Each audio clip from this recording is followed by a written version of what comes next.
अस्सलाम वालेकुम जी, आप देख रहे हैं यूट्यूब पर द किरण नाज शो। शुक्रगुजार हूँ आपकी कि आप मेरे चैनल पर तशरीफ़ लाए हैं। कल हमने ये जो इस्लामाबाद में एक सिविल जज के घर पर बच्ची रिजवाना के साथ जो जुल्म सितम जो बर्बरियत हुई उस पर एक वीडियो की थी, लेकिन आज कुछ मज़ीद अपडेट्स हैं जो सामने आई है। सबसे पहले तो सिस्टम पर शर्म आ रही है कि सिविल जज की जो अहलियाँ हैं सोमिया, जिनको अभी तक शामिल तफ्तीश भी नहीं किया गया था, जिनके लिए पुलिस ये कह रही थी कि मुख्तलिफ उनका जो आबाई इलाका है, जो आबाई उनका भी आबाई गांव जो है वो सरगोदा ही है, वहाँ पर भी छापे मारे गए, दीगर जगहों पर भी उनको तलाश करने की कोशिश की जा रही है, लेकिन अभी तक वो जो खातून है सोमिया, वो अभी तक पुलिस के हत्थे नहीं चढ़ी थी और आज उनकी हिफाजती ज़मानत भी मंजूर हो गई। अब ये हिफाजती ज़मानत क्या होती है जी? ये आप अदालत में कुछ पैसे जमा कराते हैं और अदालत की जानिब से आपको हिफाजत मिल जाती है कि जी आपको फ़ला फ़ला तारीख तक गिरफ्तार नहीं किया जा सकता, अरेस्ट नहीं किया जा सकता, पैसे के एवज़ आपको ये ज़मानत मिल जाती है। तो मोहतरमा को, ये जो सोमिया साहिबा हैं, इनको 2 अगस्त तक हिफाजती ज़मानत दे दी गई है। अब ये पुलिस से महफूज हैं। अब इनको चाह कर भी, आई डोंट नो कि इस्लामाबाद पुलिस चाहती भी है या नहीं चाहती, क्योंकि आगे जो मैं आपको कुछ चीज़ें बताने जा रही हूँ उसके बाद ये यकीनन आपके जहन में भी शकों को शुबहात आ जाएंगे कि क्या वाकई इस्लामाबाद पुलिस इस सारे मामले में सीरियस है भी, वो चाहती भी है कल्प्रिट्स तक पहुँचना, उनको अरेस्ट करना, उनको गिरफ्तार करना, उनको सज़ा दिलवाना, या फिर ये सिर्फ और सिर्फ खाना पूरी की जा रही है, ये सिर्फ और सिर्फ मीडिया का पेट भरने की कोशिश की जा रही है, ये सिर्फ और सिर्फ टाइम गेम करने की कोशिश की जा रही है इस तरह की खबरें देकर के जी हम छापे मार रहे हैं, हमने सरगोदा में भी तलाश कर लिया, हमने दीगर जगहों पर भी तलाश कर लिया, लेकिन हमें वो खातून जो है मिली नहीं जिनकी हिफाजती ज़मानत आज मंजूर हो गई है। 2 अगस्त तक वो पुलिस की हिरासत से बिल्कुल महफूज हैं, जिनसे ये तफ्तीश करनी थी, तहकीकात करनी थी। अब ज़रा आ जाते हैं स्टोरी की अदर साइड पर, इस बच्ची के बारे में, रिजवाना, जिसके बारे में बताया गया था कि इसको हब्से बेजा में रखा गया है, इसको इस बुरे तरीक़े से मारा गया था कि इसके सर में ज़ख्म हो गए हैं, इसकी नाक की हड्डी टूटी हुई है, हाथों की हड्डियाँ टूटी हुई हैं, पसलियाँ टूटी हुई हैं, और यहाँ तक उसको हब्से बेजा में मारते थे, तशद्दुद करते थे, हब्से बेजा में रखते थे, मारते थे, तशद्दुद करते थे, फिर उसको एक कमरे में बंद करके रखते थे। तो अब जब ये डॉक्टर्स के पास पहुँची है, जब इस सारे किस्से का पता लगा है और जब डॉक्टर्स के पास ये पहुँचे हैं, तो उसके बाद जो मेडिकल टेस्ट हुआ उसके बाद अंदाज़ा हुआ कि जो हड्डियाँ टूटी हुई थी, क्योंकि इलाज मुआलजा नहीं हुआ, इस वजह से वो हड्डियाँ जो हैं वो दूसरी हड्डियों के साथ जुड़ने लगी हैं। वो जो अल्लाह ताला की तरफ से एक बॉडी का प्रोसेस होता है, ऑटोमेटिकली चीज़ें हील होना शुरू होती हैं, तो वो उस प्रोसेस के तहत, लेकिन वो हड्डियाँ जो हैं वो गलत मकाम पर जुड़ रही हैं। तो ये भी एक बड़ी सीरियस उस बच्ची के लिए सिचुएशन है। अभी जो मेडिकल रिपोर्ट आई है उसमें डॉक्टर्स ये बता रहे हैं कि जो सर में जो कुछ इंजरी है तो उसमें सर्जरी की ज़रूरत नहीं है, वो मेडिकेशन से ही उन ज़ख्मों को मुंदमिल करने की कोशिश की जा रही है, उन ज़ख्मों को भरने की कोशिश की जा रही है। लेकिन डेफिनेटली बच्ची जो है वो ट्रॉमा की कंडीशन में है, तो साइकेट्रिस्ट की भी हेल्प ली जा रही है कि वो बच्ची कुछ बोल सके, बात कर सके, और जिस वो जहनी अजियत में और जिस वो अब ऑब्वियसली इस सारे मामले के बाद वो जिस नफ्सियाती मसले का शिकार हो चुकी है, जिस खौफ में होगी, उसको निकालने के लिए भी, उस सिचुएशन से निकालने के लिए भी इस तरह के डॉक्टर्स की, साइकेट्रिस्ट की ज़रूरत होगी। लेकिन जो सबसे ज़्यादा अफसोसनाक अमल है और जो सबसे ज़्यादा अफसोसनाक बात है वो ये है कि ये खातून जो कि जिनको पुलिस की हिरासत में होना चाहिए था, कस्टडी में होना चाहिए था, वो खातून अब हिफाजती ज़मानत लेकर बैठ गई हैं। मैं बार बार तैयबा केस की इसीलिए मिसाल दे रही हूँ कि वहाँ पर भी ये सेम हालात थे, सेम मामलात थे, वो भी सिविल जज थे और उनकी अहलिया थी, और उनकी अहलिया को और सिविल जज को 1-1 साल की कैद भी हुई थी, उनको जुर्माना भी हुआ था। लेकिन यहाँ पर सिविल जज की अहलिया के ऊपर अभी तक हाथ भी नहीं डाला गया है। पुलिस के मुताबिक तो उनको ढूंढने की कोशिश की जा रही थी, ढूंढा जा रहा था, लेकिन वो मोहतरमा अपनी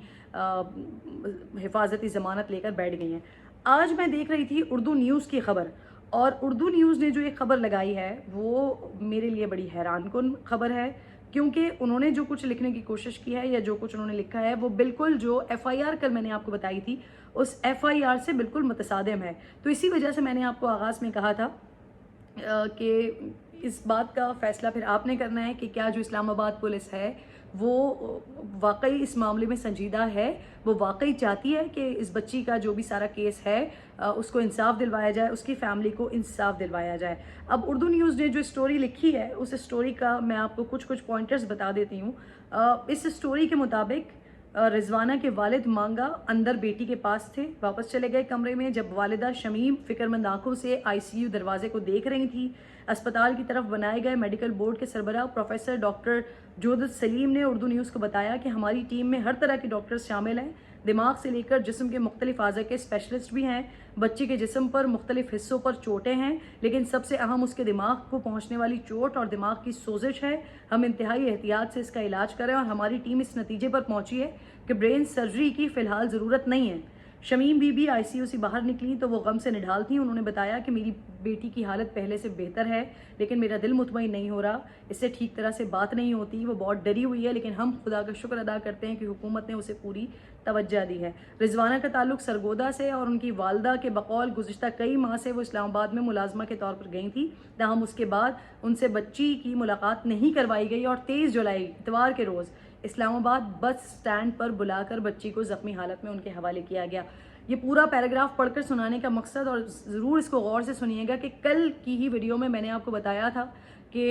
ये जो पेरेंट्स थे ये बच्ची के ये उस घर में गए जहाँ पर ये मुलाजमा थी, वहाँ पर एक कमरे के अंदर उन्होंने बच्ची को रोते हुए उसकी आवाज़ें सुनी। वो उस कमरे तक पहुँचे और कमरे से पहुँचने के बाद उन्होंने बच्ची को उठाया और फिर उसको लेकर वो सरगोदा गए। और ये कल एफआईआर में था। जो कुछ मैं आपको बता रही थी कल की वीडियो में, वो मैं वाया एफआईआर बता रही थी, जो कि पुलिस की फर्स्ट इन्फॉर्मेशन रिपोर्ट होती है। उस एफआईआर के अंदर जो कुछ लिखा हुआ था मिनोअन, वो मैंने आपको बताया था। लेकिन उस वक्त भी मेरे दिमाग में ये ज़रूर सवालात आ रहे थे कि इस तरह के घर में जहाँ पर मुलाजमत होती है, काम किए जाते हैं, तो वहाँ पर आप ऐसे ही नहीं होता कि आप मुँह उठा के किसी भी कमरे के अंदर चले जाएं, और अगर सर्वेंट क्वार्टर्स भी होते हैं तो वो घर के पीछे होते हैं, तो इतनी आसानी से स्ट्रेट अवे जाया नहीं जा सकता। लेकिन क्योंकि पुलिस की वो एफआईआर की रिपोर्ट में ये लिखा हुआ था तो मैंने वैसे का वैसे ही आपको बता दिया। लेकिन आज जो कुछ उर्दू न्यूज़ ने लिखा है वो बहुत ज़्यादा तशवीशनाक बात है। जो कुछ यहाँ पर लिखा हुआ है ये मैं आपको सुना रही हूँ, ज़रा गौर से सुनिएगा। इतवार के रोज़ इस्लामाबाद बस स्टैंड पर बुलाकर बच्ची को ज़ख्मी हालत में उनके हवाले किया गया। शमीम बीवी ने बताया कि मेरी बेटी जिनके पास काम करती थी वो लोग बड़ी गाड़ी में आए और मुझसे जगह की निशानदेही करके बच्ची को मेरे करीब फेंक कर गाड़ी दौड़ा दी। बच्ची दर्द और खौफ की शिद्दत से कांप रही थी। मैंने घर अपने मियाँ को फ़ोन पर बताया और उसके बाद बस में 2 सीट्स किराए पर ली। उसकी हालत देखते हुए उसे लिटाया और खुद खड़ी होकर रात 2 बजे सरगोदा पहुंची। जनरल अस्पताल के प्रिंसिपल प्रोफेसर डॉक्टर अलफरीद ने बताया कि इसमें कोई शक नहीं है कि बच्ची इंतहाई ट्रॉमा में है। हम हर तरह से कोशिश कर रहे हैं कि उसकी सेहत में बेहतरी लाई जा सके, इसलिए अब हमने मेडिकल बोर्ड में एक साइकेट्रिस्ट का इजाफा कर दिया ताकि बच्ची की जहनी सेहत की बहाली का काम शुरू कर दें। अस्पताल इंतज़ामिया ने रिजवाना के ख़ानदान के लिए ऑब्वियसली हॉस्पिटल के अंदर एक और कमरा जो है वो उनकी फ़ैमिली के लिए रखा हुआ है, ताकि वहाँ पर उनकी फ़ैमिली वहाँ पर रहे। और हो क्या रहा है कि इधर इस्लामाबाद पुलिस को, अच्छा वो ये भी बता रही हैं खातून, जो ज़्यादा इंपॉर्टेंट चीज़ जो मैं मुसलसल आपको बताना चाह रही हूँ, जब इन्होंने उर्दू न्यूज़ को इंटरव्यू दिया है तो उन्होंने बताया, क्योंकि जाहिर सी बात है सरगोदा के लोग हैं, अपने बच्चों को ज़रिया माश, अपना रोज़गार चलाने के लिए, अपने रोज़मर्रा का किचन चलाने के लिए, वो लोग जो अपने बच्चों को लोगों के घरों में 5-5, 10-10 हज़ार रुपये के लिए काम पर भेज रहे हैं, तो आप अंदाज़ा लगा सकते हैं कि उनका लिटरेसी लेवल क्या होगा, वो कितने तालीम याफ्ता होंगे, वो बेचारे कितने और कितने किस हद तक मासूम लोग होंगे। तो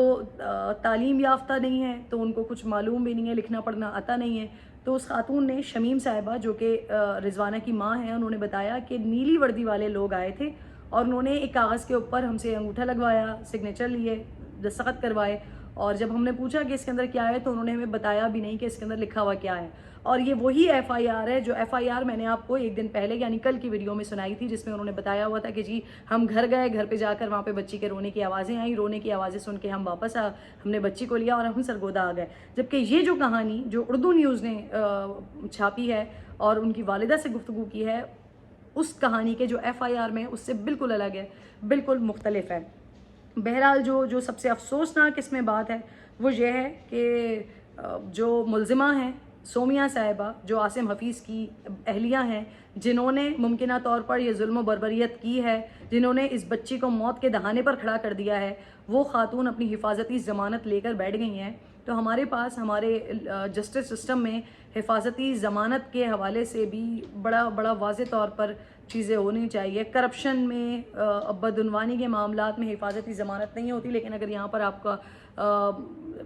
घरेलू तशद्दुद साबित हो जाए, जिनसी तशद्दुद साबित हो जाए, उसकी शक़ें, माफ़ कीजिएगा, शामिल हो जाए एफआईआर में, तो वहाँ पर हिफाजती ज़मानतें हो जाती हैं कि ज़मानत लेकर बंदा अपना जो मुलजिम है वो अपना फर्दर केस को लेकर आगे बढ़ता रहे। बट ये बहुत ही अफसोसनाक अमल है कि जब आप हिफाजती ज़मानत हो जाती है तो वहाँ पर आप, अगेन मैं बार बार ये बात कर रही हूँ कि जो लोग 10-10 हज़ार रुपये पर अपने बच्चे किसी के घर में रखवा देते हैं, तो वो शायद 1 लाख 2 लाख उनको या 5 लाख रुपए ऑफ़र की जाए तो इस पर शायद वो इस केस से पीछे भी हट सकते हैं। तो खुदारा ऐसे लोगों को जो पैसों की वजह से, जिनके अंदर इतनी अकड़ होती है कि वो किसी भी इंसान को इंसान का बच्चा नहीं समझते, उसको इस हालत में पहुंचा देते हैं। तो अगर आप इसी तरीके से उनके हाथों बिकते रहेंगे तो वो पैसे की ही वैल्यू को बहुत ज़्यादा समझते हैं और पैसे से ही किसी को भी ख़रीदना और बेचना जानते हैं। तो खुदा के लिए मैं हमारे जस्टिस सिस्टम से ये अपील करूँगी, गुजारिश करूँगी कि ठीक है वो सिविल जज हैं, आपके पेटी भाई हैं, लेकिन सबसे पहले इंसान की कदर होनी चाहिए। और जो उस बच्चे के साथ किया गया है,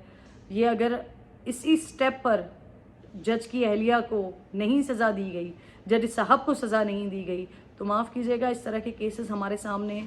लातादाद ऐसे केसेस जो हैं वो आते रहेंगे। एक और बड़ा हॉरेबल केस मेरे सामने आया है बालाकोट से, जिस पर मैं बात करना चाह रही हूँ। और वो बालाकोट से जो केस आया है वो भी एक बच्चे का है, 12 साल का बच्चा है हाशिम। उसको हबीब गड़ई नाम है उस इलाके का जहाँ पर ये सारा वाक़या हुआ है, सारा इंसिडेंट हुआ है, जहाँ पर इस बच्चे को मारा गया है। 12 साल का मासूम सा बच्चा। और पहले मैं ज़रा इस इलाके के हवाले से आपको डायमेंशंस बता देती हूँ कि यहाँ पर ये जो बालाकोट है और ये जो हमारे जितने भी नॉर्दर्न साइड के और जो ये हमारे देहात इंटीरियर के एरियाज़ होते हैं, यहाँ पर एक तो गुर्बत बहुत ज़्यादा है, लोगों के पास फैसिलिटीज़ इतनी ज़्यादा नहीं है। तो सबसे आसान चीज़ जो होती है, जो हर कोई चाहता है, क्योंकि एक तरीक़ाकार बना आ रहा है, लोग मुसलसल ये सालों से करते आ रहे हैं कि छोटे छोटे बच्चे हैं उनको मजदूरी करवाते हैं, उनसे काम करवाते हैं, इसको बुरा भी नहीं जानते। तो ये सदियों से, सालों से चला आ रहा है, तो ये आज भी वही होता है। तो बालाकोट में ये जो हबीब गड़ई जो इलाका है, वहाँ पर इसके अलावा भी दीगर इलाकों में यही होता है कि छोटे छोटे से बच्चों को जो जागीरदाना सिस्टम है ना, ये जो जागीरों वाला सिस्टम है, ये जो वडेरों वाला सिस्टम है, इन जगहों पर इनके घरों में, इनके घरों की जिम्मेदारियां उठाने के लिए छोटे छोटे मासूम से बच्चों को वहाँ पर भेज दिया जाता है। और वहाँ पर बच्चे जाकर काम करते हैं और काम करने के बाद बहुत सारे बच्चों को उनके साथ जिनसी तशद्दुद भी होता है, उनको वैसे ही जिस्मानी तशद्दुद का भी निशाना बनाया जाता है, क्योंकि माँ बाप बच्चे की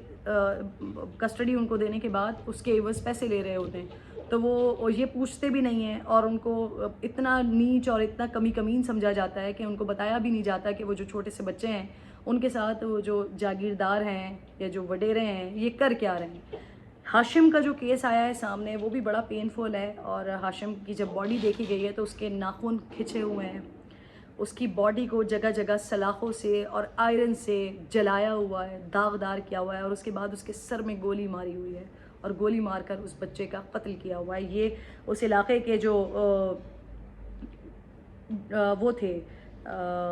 जागीरदार, उनके घर पर ये बच्चा काम करता था। अब इसकी एफआईआर भी मेरे सामने है और एफआईआर में जो मतन है वो बहुत पेनफुल है। उसकी माँ की मुद्दत में ये एफआईआर लिखी गई है और ये एफआईआर ज़रा मैं आपको बताती हूँ कि इस एफआईआर में कुछ इस तरह से है। फौजिया बीबी बताती हैं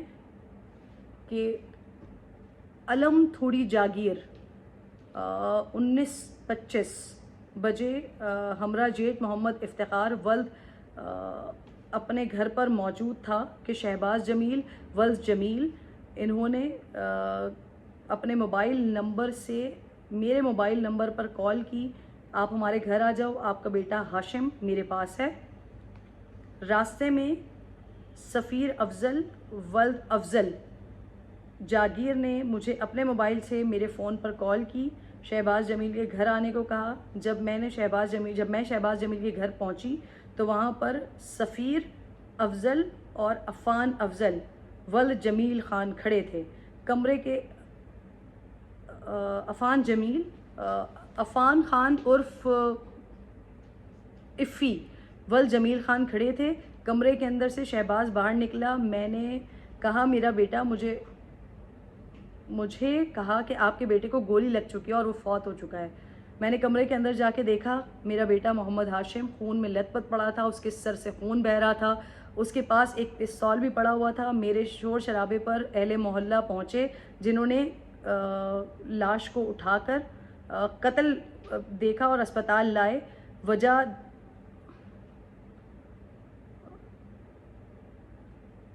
बहुत हमारी जो ये राइटिंग होती है ये बहुत ज़्यादा खौफनाक होती है, तो जिसको पढ़ना बड़ा मुश्किल हो जाता है। अस्पताल लाए और फिर उसके बाद एक शख्स दावेदार हूँ, रिपोर्ट की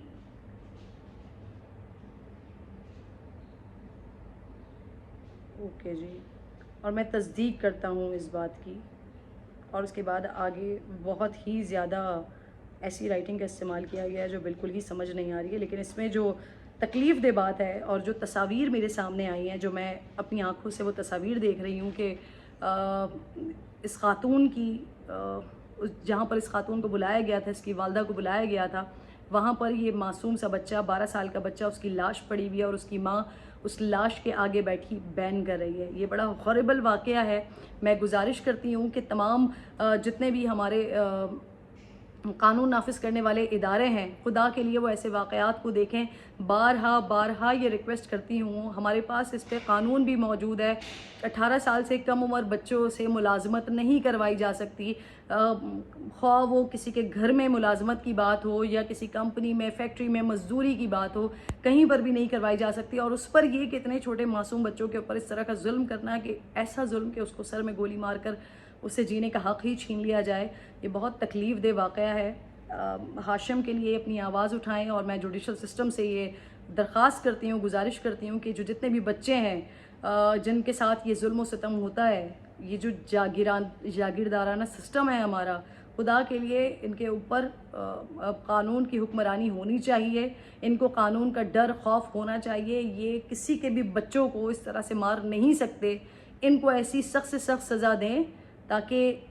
ये आगे आने वाले इन्हीं के सिस्टम से निकलने वाले आगे, क्योंकि हर किसी की एक नस्ल चल रही होती है ना। अगर गरीब की नस्ल चल रही है तो ये जो जागीरदार हैं, ये जो अमीर तबका है, जो इस तरह के लोग हैं जो लोगों के मासूम बच्चों को अपने घरों में रखकर उनसे काम करवाते हैं, मुलाजमत करवाते हैं, अपने बच्चों के सामने उन मासूम बच्चों का एक मजाक बनाते हैं, उनको तकलीफ़ पहुँचाते हैं, तो उनकी नस्ल के लिए भी ये सबक होना चाहिए। मैं आप तमाम लोगों से रिक्वेस्ट करती हूँ कि प्लीज़ हाशिम के लिए आवाज़ उठाएँ। अल्लाह ताला इसकी फ़ैमिली के लिए, इसकी माँ के लिए बहुत ज़्यादा आसानी करे। और दुआ है, उम्मीद है, जिसके इम्कानात इस मुल्क में बहुत कम नज़र आते हैं, लेकिन अल्लाह ताला अगर मौजज़ा करना चाहे तो बेशक